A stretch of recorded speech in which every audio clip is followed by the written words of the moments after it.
everybody. Look, I just got done with a workout. Thought it'd be a good idea to check in with you guys about my recent diet changes. As you may know, I have been on the hunt for years now, trying to find the diet that works for me.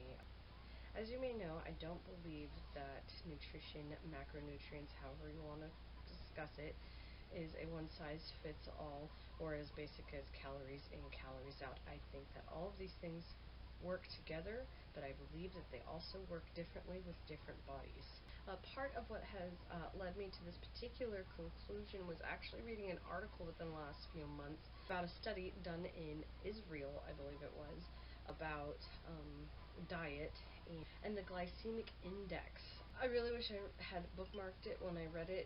I probably read it on my phone though, which is why I have no bookmark for it. It took a wide variety of people, men, women, all sorts of ages and various health, and it studied their diet over a really long time, and the conclusion is that not everybody responds to the glycemic index as previously thought. It is not a cut and dried, everybody reacts to pasta the same way, not everybody reacts to tomatoes the same way, not everybody responds to vegetables the same way. I remember in particular there was a woman who had been eating a very healthy diet as according to the glycemic index and had had trouble for years actually shedding any weight. It was discovered that part of her healthier diet was eating tomatoes, and her body reacted poorly to that, and it caused her to not lose weight.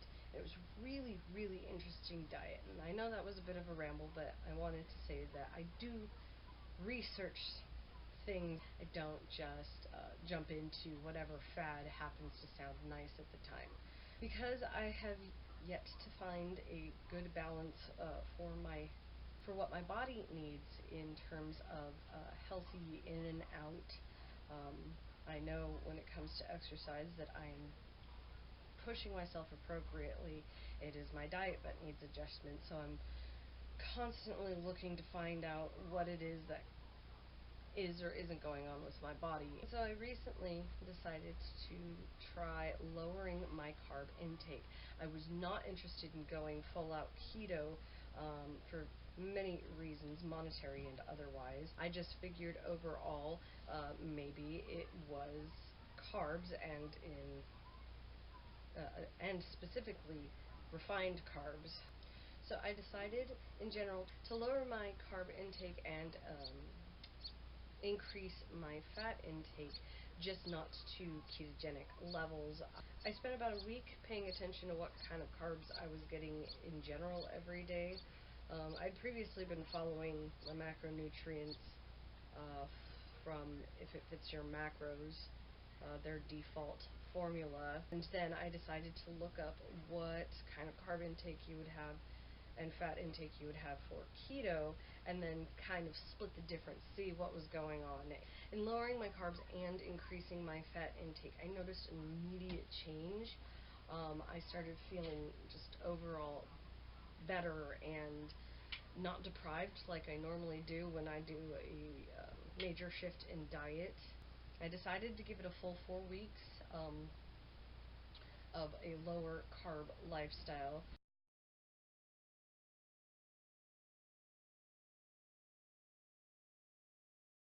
Now, since I started this, I've not been actually as good as I would like to be about my carb intake and restricting it.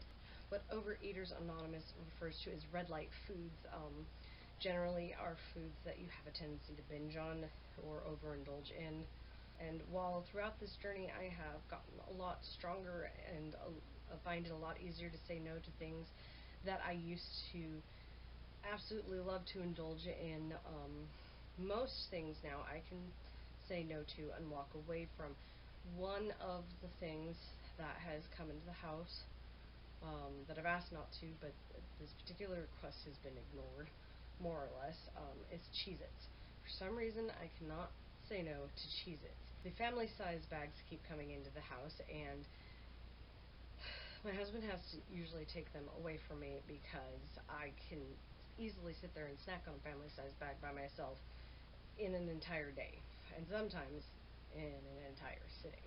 I haven't quite gotten there, but it's so easy to just one more handful. So while I have not experienced any wonderful, significant, sudden weight loss, I have been able to maintain my weight a lot easier. Volunteer on the weekends at a fair. I do a lot of cooking, and in previous years, in doing this cooking at this fair, I had a tendency to sample all day long, and in my head it was okay because I was on my feet and doing being a lot more active, or in my head I thought I was being a lot more active, and then I was gaining a lot of weight on the weekends. And this year, because I have become much more aware of what I'm putting into my body and how it affects things, I have not been gaining. It runs for 7 weekends, and usually by now I would have gained 6 to 8 pounds. And I have more or less maintained this entire time, which makes me happy. I've done a little loss and a little gain. Previously, anytime I had a major water weight gain from overindulgence or just not being as smart with my food as I thought I was being, it would take an entire week or sometimes 2 to shed it, and now I'm finding that it's only 2 or 3 days to shed it. It also, when I'm overindulging, even though I'm still, not hitting the carb intake like I would like to, it's still so much significantly more or less that if I do overindulge in carbs, I'm still not gaining like I used to. And I really think I found an important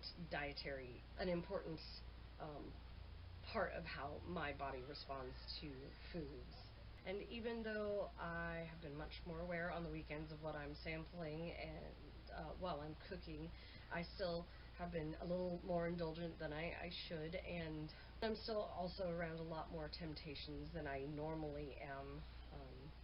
And I'm really looking forward to giving this another 4 weeks where I am not around temptations and my meals are easier to plan, where I have a lot more control over what's going on when it comes to food. So overall, even though I have not had any radical changes on this, I really feel that this is a positive change, and I'm going to continue with it unless I notice that I'm having not so positive changes along with it. And I really hope to have a good update in another couple of months. I still have a couple more weekends of the fair. So I will see you guys in my next video. Bye!